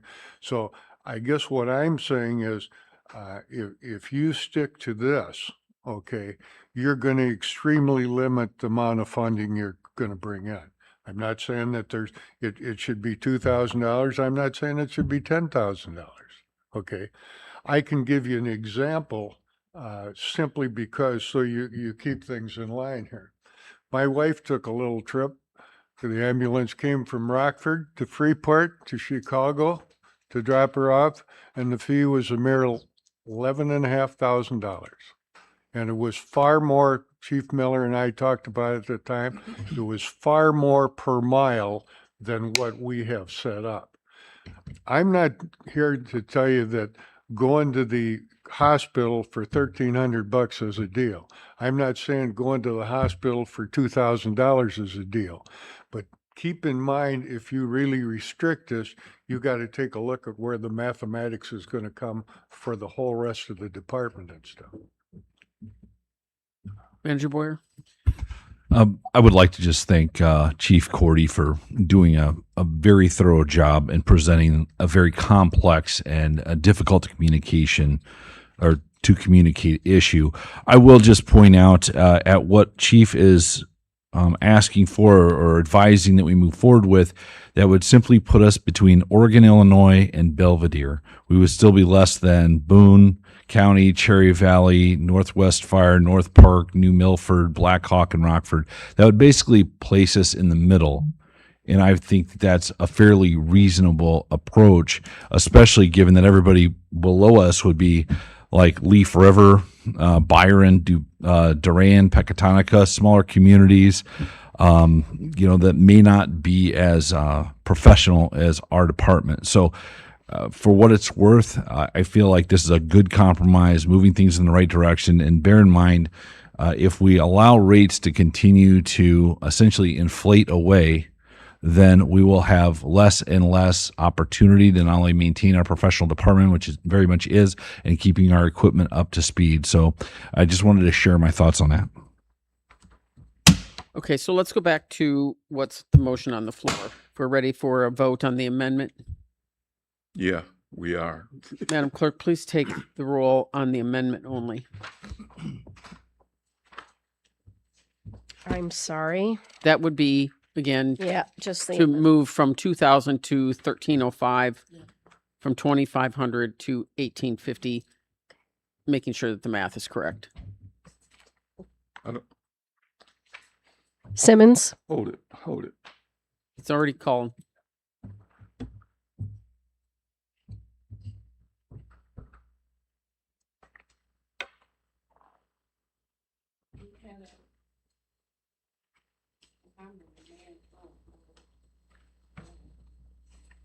Haven't voted.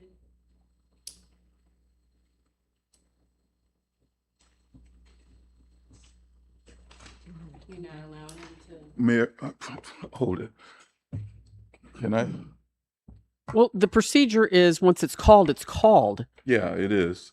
But my thing is, you changed. I didn't. Yes. The first and second, you were the second. I said changed. exactly what you said. Cannot change, or nor can you inject into council what your perspective or your thoughts is. This is council. This is not the mayor. Okay. Let's stop. This Attorney Zito, Is what I said for an amendment correct? So when the mayor restated what the motion was for amendment, the person to go to is Alderman Johnson. Did she accurately reflect what your amendment is? Yeah. That's right. Yeah, she did. Okay.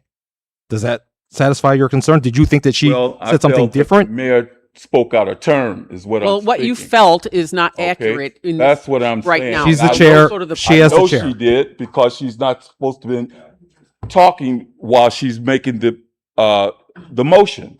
You made the motion and now you're still speaking. You can't be And doing you don't have that. the floor any longer, so let's refrain from talking. Madam Clerk, please take the roll on the amendment only. Simmons, No. Parker, No. Stacy, Aye. Shade, Sanders,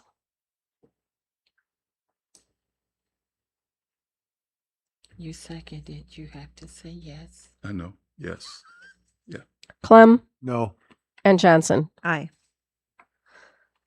I am at 3-3, Mayor, No. and the amendment fails You know what? 3-4. Okay, so we're back at the original. So are we ready to move on to the next ordinance? Because this is going on to the next one, if the way it's written.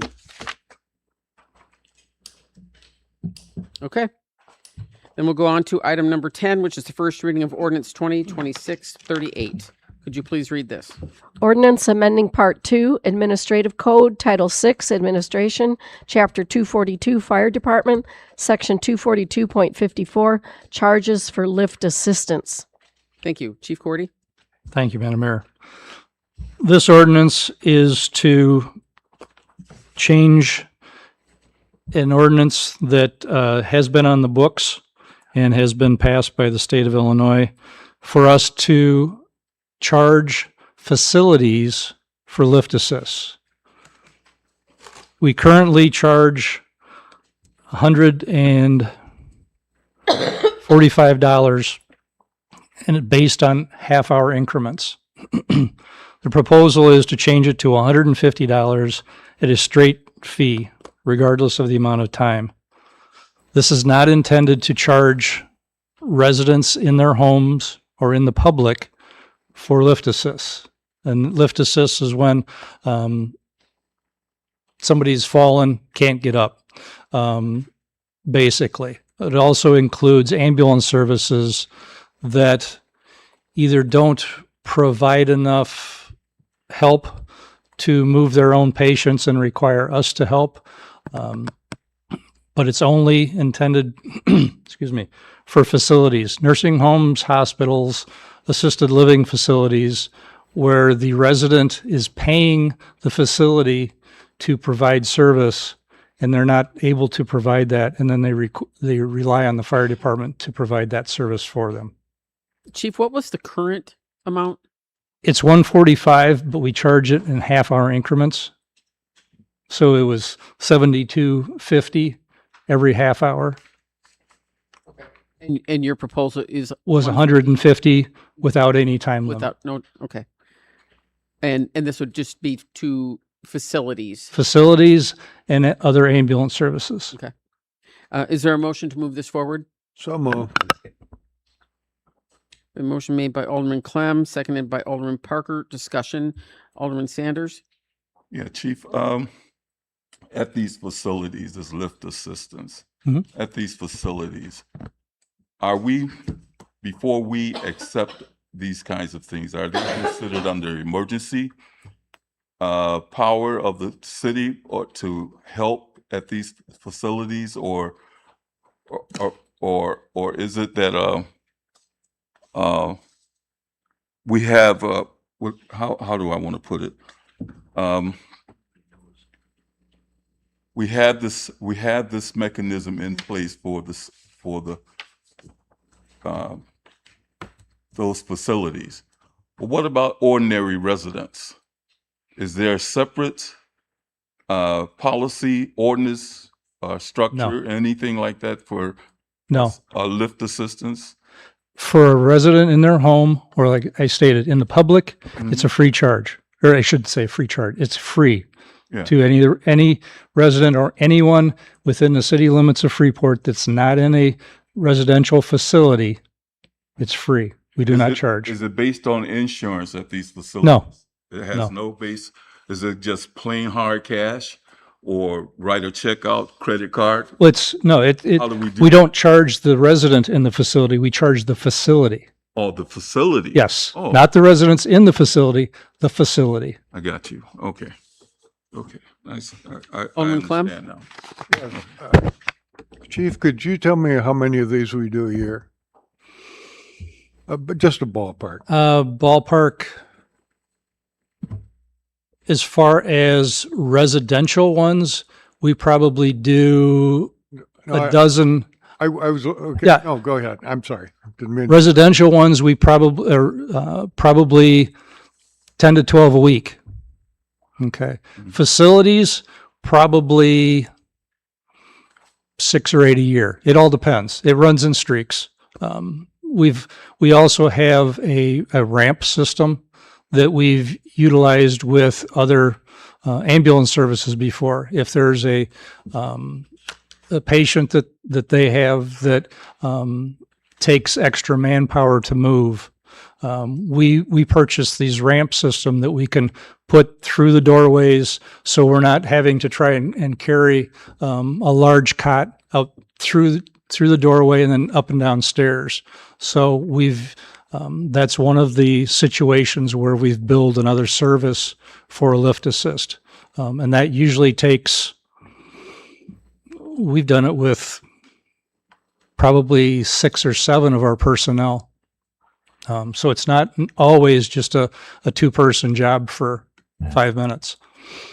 The reason I asked that, and my concern was, are we talking a minor detail here, or are we talking a big deal? To me, Technically, it's a minor detail, yes. okay, to me, if you're going from 140 or this or that, I'd say God raise it more than that, considering the fact that you're going to a facility that already should have the personnel to do it, theoretically.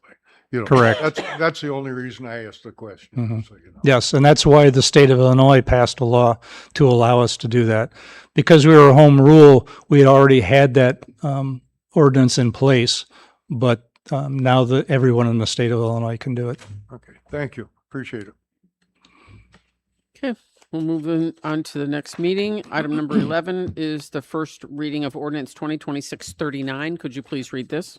Ordinance amending the master parking map to provide for additional ADA parking stalls at the intersection of Spring and Chicago. Thank you. Manager Boyer? Thank you, Your Honor. It has come to our attention that we don't have sufficient ADA parking spaces in the vicinity of Lindo and the Wagner House. So staff has reviewed the map and has proposed adding two ADA parking stalls adjacent to the Wagner House and the Lindo Theater. And the map is in your packet. Staff recommends moving this forward to second reading. Is there a motion to move forward? Second. A motion made by Alderman Clem, seconded by Alderman Johnson. Discussion on the ordinance. Item number 12 is the first reading of ordinance 2026-40. Could you please read this? Ordinance amending chapters 1240, 1256, 1258, 1259, 1442, and 1468 of the codified ordinances concerning display and construction of signs. Director Heimerdinger? Thank you, Madam Mayor. The Community and Economic Development Department periodically reviews city ordinances to improve clarity, usability, and effectiveness. A draft ordinance was reviewed by both Planning Commission and Building Commission for both edits and approval. The primary purpose of the ordinance is to consolidate most of the sign-related regulations into a single chapter, which is now Chapter 1468, to improve clarity and ease of navigation for property owners and contractors who are seeking to construct or modify signage. Some additional amendments and clarifications were also incorporated, and I'll just run through some key changes. We updated the sign permit fees and fee structures. just slightly. We established regulations for temporary and exempt signs, permitted wall art citywide, and clarified what signage and a mural definitions are. Modernized illuminated sign regulations by incorporating the lighting standards that was passed at the last council meeting. Established roof signs as a prohibited sign type, but then also we do have a variance and exemptions section, which is section 1468.28, and then established new standards for home occupation signs, and then reduce the maximum signs of new billboards. That one was significant, but that is also because billboards are becoming smaller in general as they're moving to electric. They do not need to be as big to give this same emphasis and to catch people's eye. And then we streamlined approvals by allowing some administrative reviews of minor sign variances. That's like if it's slightly over, 10, if it's at under 10% slightly over, then it gives us a little bit of leeway into that. This supports and fosters safe and inclusive community by ensuring that signage is installed and maintained in a safe manner. And then it's also responsible and efficient government by addressing some discrepancies between chapters, and also it used to be all over. And so we're just kind of bringing it together so that it's in one clear space and we don't have different language telling you different things. Amending doesn't require any additional funding. Staff, the Building Commission, the Planning Commission recommend approval of amending all the existing chapters pertaining to signs following a first and second reading by the City Council. Is there a motion to move this forward? So move. Second. We have a motion made by Alderman Clem, seconded by Alderman Johnson. Discussion on this ordinance. Item number 13 is the first reading. Alderman Simmons, did you have something? Director Heimendinger, do you want us to suspend the rules on that and just get it on out the way? On the sign ones? Well, we could. Yeah, let's do that. Okay. I'll make a motion to. What did you suspend say? the I couldn't hear rules. you. I am making a motion to suspend the rules. Second.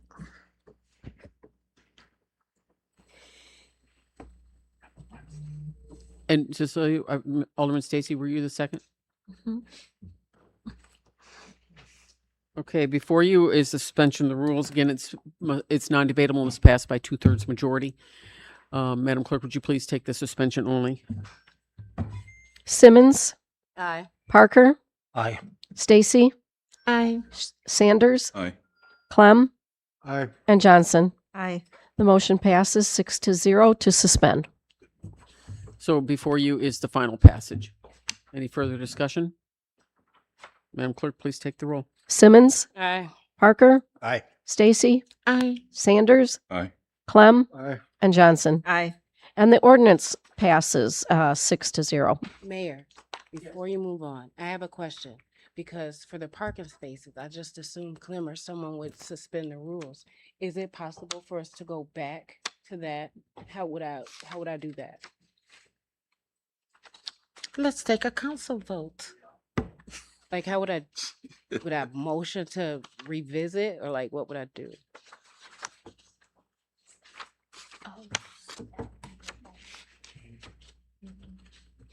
Sure, why not? I suppose it could be a procedural motion made second to recall that item. Okay. Yeah, that was right. The motion to read, yeah. Number 11. Okay. thank you, is made and that vote passes, then we can, I'm making it'll a be back on the motion floor. Okay, to so recall. Alderman Simmons made a motion to revisit, go back to item number 11. Is there a second? Second. So there's a motion made by Alderman Simmons, seconded by Alderman Stacy. Madam Clerk, please take the roll on going back to item number 11. Simmons, Aye. Parker, Aye. Stacy, Aye. Sanders, Aye. Clem, Aye. and Johnson. Aye. The motion to recall passes 6-0. Okay, so this ordinance is now on the floor. I am making a motion to suspend the rules and move this forward to second reading. Is there a second? I have the floor to do it. Aye. Motion made by Alderman Simmons, seconded by Alderman Johnson. Again, suspension of the rules is non-debatable and must pass by 2/3 Was that- majority. was that Madam Mrs. Clerk, please take the roll. That was, So this is on item number 11. 11. We voted. Master parking map for an ADA stall at Spring and Chicago. Simmons. Simmons. Aye. And this is suspending the rules. Parker? Aye. Stacy? Aye. Sanders? what if I want to debate that? You can't. It's non-debatable. It's yes or See, no? I knew that was going to come. I knew that was going to happen. Yeah, go ahead. Clem I just, and Johnson. Aye. Okay. The then now rules are before you, suspended, Council, 6-0. the second reading of ordinance 2026-39. Any further discussion? Madam Clerk, please take the roll. Simmons? Aye. Parker? Aye. Stacy? Aye. Sanders? You don't. You better. Being a stinker.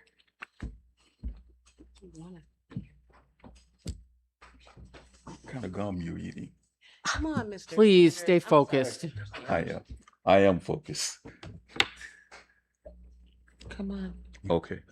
Clem Aye. and Johnson. Aye. And the ordinance passes 6-0. Okay, so now let's move on to where we were before, which would be item number 13, which is the first reading of 2026-41. Could you please read this? Ordinance approving special use permit application at 1001 West Galena Avenue, submitted by Domino Liquors, doing business as Tony's Bar, to examine the special use of a B11 restricted retail business to allow restaurants with outdoor serving areas unless otherwise permitted as a sidewalk cafe or parklet, 1252.01B10. Thank you, Director Heimerdinger. Thank you, Madam Mayor. Tony's Oyster Bar is the subject property who has came in for a special use permit, which is a well-established restaurant and tavern along West Galena Avenue corridor. The business would like to offer its patrons an option of outdoor seating. Tony hosts food trucks at the property, and outdoor seating option would be able to attract more guests. On June 2nd, the Zoning Board of Appeals recommended approval with the condition that the seating is limited to the proposed area, which is 80 feet south of Galena Avenue right away and east of the building. If you scroll down just a bit, I think there's a image on the screen that kind of shows you. It is that red box right there. Thank you, Don. I appreciate it. So that is the location where the outdoor lighting, the outdoor seating would occur, not on the Galena side. It was voted by 5 yeas, 0 nays for Zoning Board of Appeals. And then on June 11th, the Planning Commission recommended approval by a vote of 6 yeas, 0 nays, and 0 abstentions. And it passed all LaSalle Sinclair factors. Staff recommends the approval of the special use for the restaurant to allow for outdoor dining at 1001 West Galena Avenue. We are requesting a suspension of rules. As the next council is 3 weeks away, and this is a small business, and so I usually ask for a suspension of rules for small businesses and residential, so that they don't have to wait, especially since it's summertime and they want to be outside. Is there a motion to move this forward? So move. Second. A motion made by Alderman Clem, seconded by Alderman Johnson. Motion to suspend the rules. Second. And then we have a motion to suspend the rules made by Alderman Clem, seconded by Alderman Johnson. Same rules apply. Madam Clerk, please take the roll on the suspension only. Simmons? Aye. Parker? Aye. Stacy? Aye. Sanders? Aye. Clem? Aye. And Johnson. Aye. The suspension passes 6-0. So then before you is the final for this ordinance. Any further discussion? Madam Clerk, Alderman Sanders? Where's this? I really can't get this. It's on Galena and Whistler. Right across from Maria's and the car wash.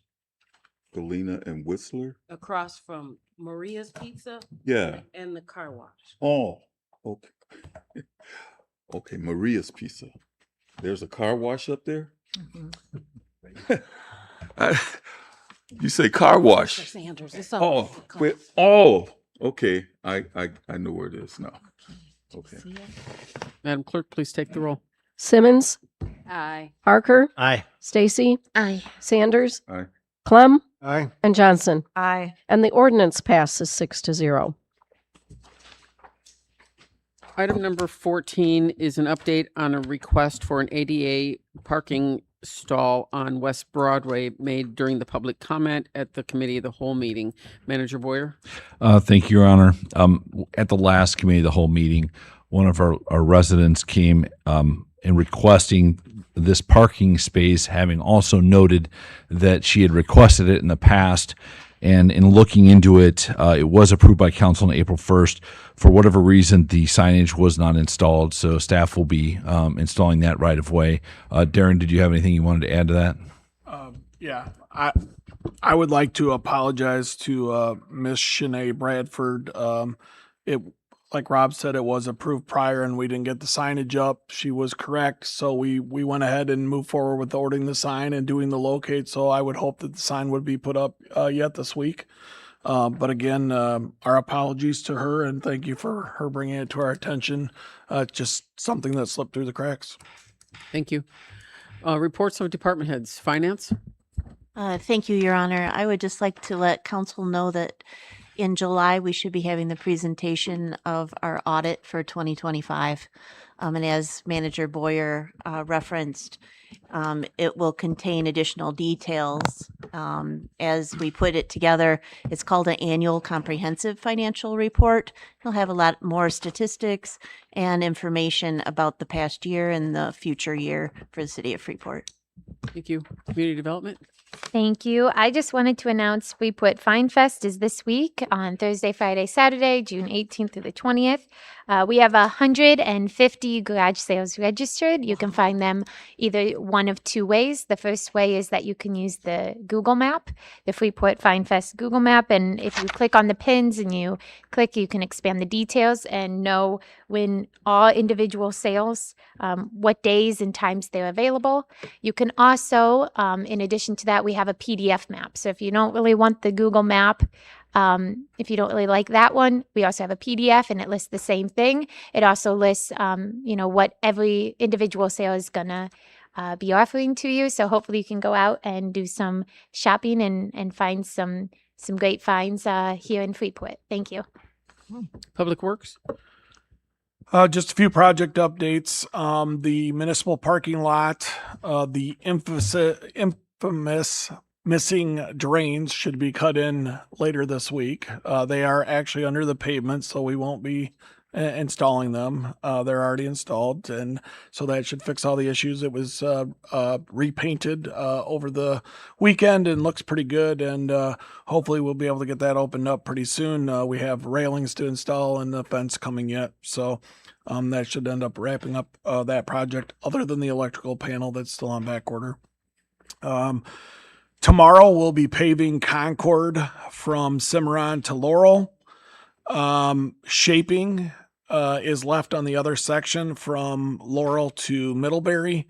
I think the last driveway was poured today. So that street's coming along nicely. And we'd like to thank the Helm Group for all their hard work on that project. Gladewood, with the excessive rains that we had last week, we had some damage to the edge of the roads that we're going to have to repair and add some curb to. It's one of those things that happens this time of the year when you get extreme rainfalls, which we had back to back. So we will be addressing that with the construction team. Dewey Street, I believe it's the north half of the curb, will be done tomorrow. So we're asking all the residents to be on the other side of the street and evacuate early because the curb machine will be coming. That project's coming along nicely. We're probably, I'm going to say, a couple weeks away from final paving through that corridor, but we're making good progress. We are having some difficulties with ComEd poles, and we're making some design adjustments to deal with those. So we would like to thank Fishers for all their hard work on those projects this season. The Park Street is pretty much completed. There's some restoration going on out there.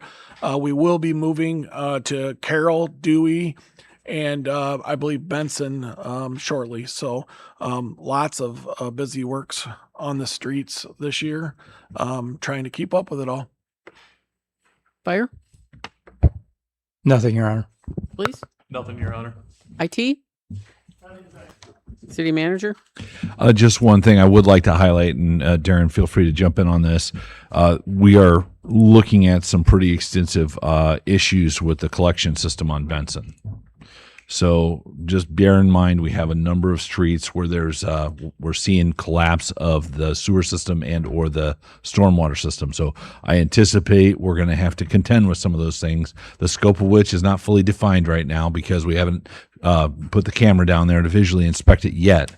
But I just wanted council to be aware of that. In the next several meetings, we may have some change orders related to that coming forward on those projects. Thank you.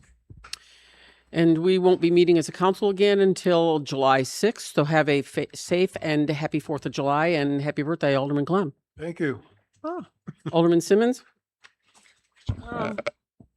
So we have the Juneteenth celebration. There's a Juneteenth celebration coming up this weekend. It will be Friday morning and afternoon, Saturday and Sunday in Taylor Park. So hopefully everyone can make it out there. And that's all. Thank you. Alderman Parker? Only that our neighborhood watch meeting's next Monday night, so. Alderman Stacy? Yes, Director Michelle. It's not a lack of trust or a lack of ability for you to do your job. It's a lack of communication.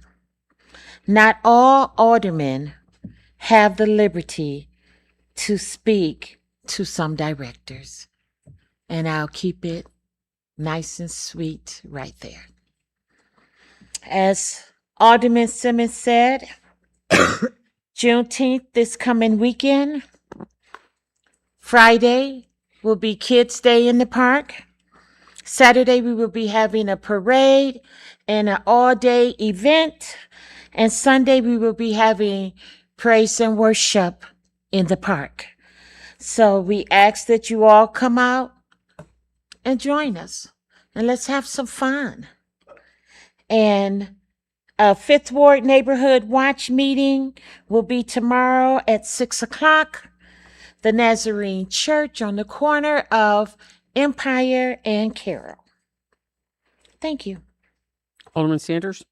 Yeah, I just want to emphasize on the project that, like Darren was mentioning earlier, is on the way in my neighborhood, which is something that should be recognized and notable at this time, knowing that my constituents is silent. That's a good thing because they can see things are getting done in my neighborhood or in my community or my district. And that's a good thing. I just wanted to throw that out there.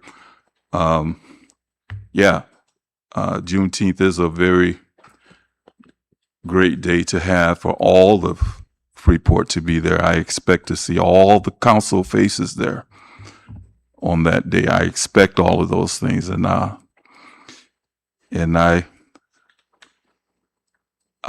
making an appeal to all councilmen.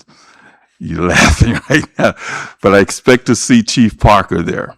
Exactly, he's one of the biggest cheerleaders for these kinds of events and things like that. So I like to see the mayor there. I like to see Sister Johnson and Brother Clem in the fire department, especially the fire department, to be there. And so So whatever community events are going on throughout the community, we expect to see everybody being a part of it on that day. Alderman Clem? I'd just like to thank the police for the work they did this week on recovering a couple weapons. Thank you guys for the great work you're doing. We appreciate it. Only other thing I'd say before we come up to the July meeting, let's make sure we have our discussions on the fire thing. So if there's any questions that you need answered, please contact Rob to get to the chief or however we want to do it. But, you know, it's some important stuff that we need to talk about and get figured out. Thank you. Alderman Johnson? Yes, we have our neighborhood watch meeting this Thursday at 6:30 at the Laurel Street Church. That concludes council announcements. Public comment?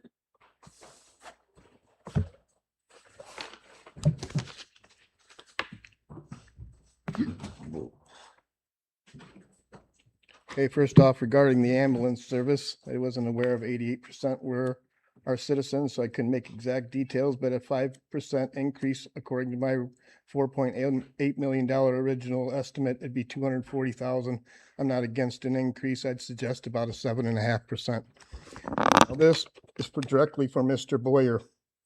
Mr. Boyer, I know you recognize my family name from your time in Freeport business and civic circles. However, my 87-year-old stepmother, Betty Corbin, does not own 417 South Hancock Avenue. I do.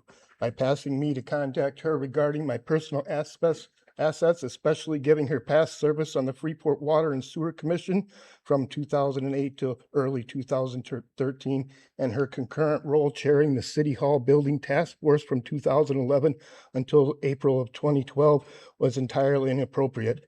Attempting to leverage her past civic connections, capital planning expertise, or exploiting my family dynamics to circumvent the actual property owner ends today. All future communications regarding this property must come directly to me in writing. All communications can be sent to me, Scott Corbin, at 417 South Hancock Avenue, Freeport. Regarding my property, it is illegally zoned M1 light industrial, meaning standard residential setbacks and yard rules do not apply. Furthermore, your contractor, Darren Steekel, threatened regarding a forced setback demolition on his verbal intimidation that a judge will only award me $57,000 assessed market value if I reject your informal $100,000 offer. Our offer are legally inaccurate, coercive, and border on bad faith extortion. My four-stall garage extended over the rear boundary line. The city of Freeport just purchased that underlying lot, thereby inheriting the encroachment. More importantly, my shop footprint was officially authorized under the municipal building permit voted and approved by the Freeport City Council itself back in 2010 for the prior owner during my father's tenature as alderman at large. The city cannot legally or retroactively penalize me for an infrastructure footprint it officially permitted on the public record over a decade ago, nor can its representatives weaponize arbitrary tax assessment numbers to scare me out of a constitutional right to just compensation. 3 years ago, your economic developer, Wayne Duckman, told me the city isn't into selling land. We are into buying more, and told me I needed to bring more to the table. Well, Mr. Boyer, I'm bringing it to the table today. I've already secured independent industrial contract replacement bids and historical corporate insurance replacement profiles. Those figures, combined with the 25 to 30% market appreciation Freeport has experienced since the city first froze my property life 3 years ago.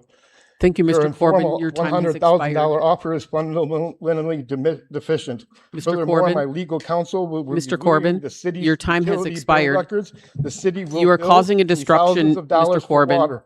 I need somebody to Please, sign this please statement, and I have a abide FOIA by the report for you. council rules. Thank you very much. I need two statements signed, two legal statements before I leave this office. Are there any other public comments?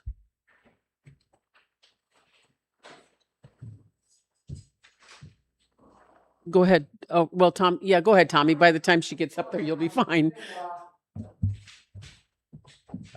Police department, you do a good job. Thanks, Tommy. And because you know what to do. You smart on the road and everything. And told Jody Miller she does a good job, the mayor. And when's that Teddy Baker Day, you said? I saw the sign. It's July 10th, 11th, and 12th. July 10th and 11th and 12th. And Darren, you did a good job telling that cleaner down. We want to thank you very much to do that. Go ahead, Sue.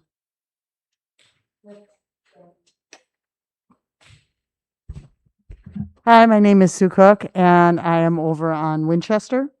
And I just want to let you guys know that there was something spectacular out at the observatory this past summer. And they offered a class there. It was phenomenal. This class should be getting out through GFP because it was a phenomenal class. We have brilliant scientists out there. Jim, Bill, and Tom opened the heavens. It was amazing, absolutely amazing. So I definitely want to give the observatory a shout out because they deserve this shout out. They should be listed as a tourist attraction because that is what they are. They're amazing. Also, if you're going out for the Freeport Finds, there are vendors as well. So when you're buying the stuff at the Freeport Finds, go over to the Juneteenth celebration because there are vendors going to be at the Juneteenth celebration as well in Taylor Park, Friday, Saturday, and Sunday. Please show up. Folks, really, please show up. Thank you very much. Any other public comments? Oh, yeah, you do. I'm sorry. Go ahead. There's other in person. We received an email back in February that did not get read, so we're trying to make up for that. My name is Robert, and I'm a resident of Ward 5, Freeport, Illinois. I sent you an email about a city ordinance with the following subject line on February 8th, 2026, 5:11 p.m. The subject was request to be read at meeting on February 9th, 26 during public comments. I listed the violations by highlighting and commenting on the ordinance, as well as posing my question at the end, and it was not read at the meeting that was held on 2/9/26. I was curious as to why it was not read. Below you will find the original email. The question is at the bottom in bold, italicized, and in brackets. Please read this document at your next meeting. Thank you. What was request to be read on February 9th, King's Tobacco and Market Dispensary Permit. Under Illinois law, the penalty for a drug-related crime can be upgraded if you committed that offense on or 500 feet from any church, synagogue, or other building, structure, or place used primarily for religious worship. See 720 ILCS 570/407. A church or synagogue are clearly places of worship within the meaning of the law. But what about other structures where it's less than obvious? To determine whether a church is a place of worship, a building need not have a particular physical characteristic of a church. Instead, the court looks at whether the structure is primarily used for religious purposes. Thus, a Salvation Army building was deemed a church because people came to its chapel solely for the purpose of attending religious services. See People versus Sparks. Even where a building is a place of religious worship, it must be one on the date of the offense. In highlight, there is a church next door to King's Tobacco and Market. Another heading, Cannabis Dispensing Organization definition. Scope of sales. They are authorized to sell cannabis flower, cannabis-infused products, cannabis seeds, paraphernalia, and related supplies. Just references a Freeport ordinance. 127406, Adult Use Cannabis Dispensing Organization. In those zoning districts in which an adult use cannabis dispensing organization may be located, the proposed facility must comply with the following. A, facility may not be located within 1,500 feet of the property line of a pre-existing public or private nursery school, preschool, primary or secondary school, or licensed daycare. In another highlight, Faith Academy Learning Center is located as a private school by the school board of the state of Illinois. Back to the ordinance. Learning centers. Madam Clerk, your time has expired. Is there any other public comments? Yes. Alderman Stacy?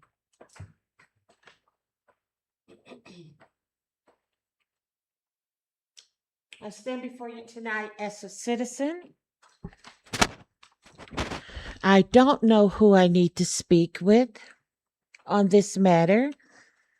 However, I was totally blown when I opened up my water bill and it was $290.23.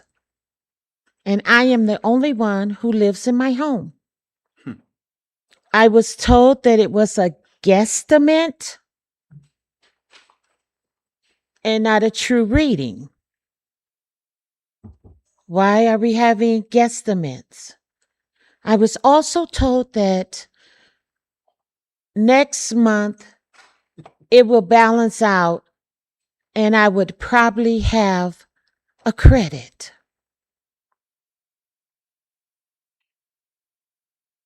I don't know what all this is about, but I will know. And I hope and trust that I have no bill and a credit, because it was $20 shy of tripling this month. And it was a guesstimate reading. How often do we have these guesstimate readings? I'm told that the system just automatic does it. I need some understanding on this matter, and I would like to know, how often does it happen?